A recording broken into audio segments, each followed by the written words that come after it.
తక్కువ క్వాంటిటీలో అరిసెలు ఎలా చేయాలో చూద్దాము. కొలతకి 1 గ్లాస్ బియ్యం తీసుకున్నా, 1 గ్లాస్ బియ్యంకి ఇంకో గ్లాస్ ఎక్స్ట్రా తీసుకోవాలి. ఎందుకంటే బెల్లం కానీ బాగుంటే పిండి ఎక్కువ పడుతుంది. ఓవర్ నైట్ నానబెట్టుకొని పొద్దున్న లేసి స్ట్రెయిన్ చేసి ఒక బట్ట మీద అంతా ఆరేసి తడిపోకముందే మిక్సీకి పట్టి ఇలా జల్లెడ పట్టుకోవాలి. ఎంత సాఫ్ట్గా వచ్చినా కానీ జల్లెడ పట్టాలి. పిండి బరకుండకూడదు, సాఫ్ట్గా ఉండాలి. పట్టిన పిండి అయితే ఒత్తి పెట్టుకోవాలన్నమాట. పిండి ఆరకుండా ఉండేకి అలా ఒత్తి పెడతారు.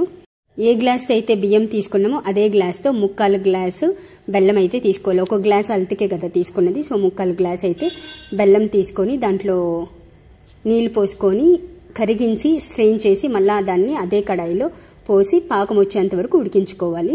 పాకం వచ్చిందా లేదా అని ఇలా ప్లేట్లో నీళ్ళు అయితే పోస్తే అంతా ఒక్క దగ్గరకు వస్తే పాకం కరెక్ట్గా వచ్చినట్టు. సో పిండి అయితే కలుపుతూ ఆ పాకంలో పోసుకుంటూ ఉండాలి. ఉంటలు లేకుండా నీట్గా అంతా కలుపుకోవాలి. ఇంకా పిండి ఏమైనా జారుడుగా ఉంటే కొంతసేపు అట్లే పెట్టి ఒక హాఫ్ అన్ అవర్ అట్లా పెట్టి పిండి ఆరిన తర్వాత చేసుకోవచ్చు, కరెక్ట్గా వస్తుంది. చిన్న చిన్న బాల్స్ చేసుకొని ఇలా రౌండ్గా తట్టుకొని రెండు వైపులా మీడియం టు లో ఫ్లేమ్లో అడ్జస్ట్ చేసుకుంటూ కాలిస్తే అరిసెలు రెడీ. తక్కువ క్వాంటిటీలో ఇలా చేసుకోండి, సూపర్ టేస్ట్ ఉంటుంది. ఇలా ప్రెస్ చేస్తే నూనె ఉండదన్నమాట. సో ట్రై చేయండి. వీడియో నచ్చితే సబ్స్క్రైబ్ చేసుకోండి.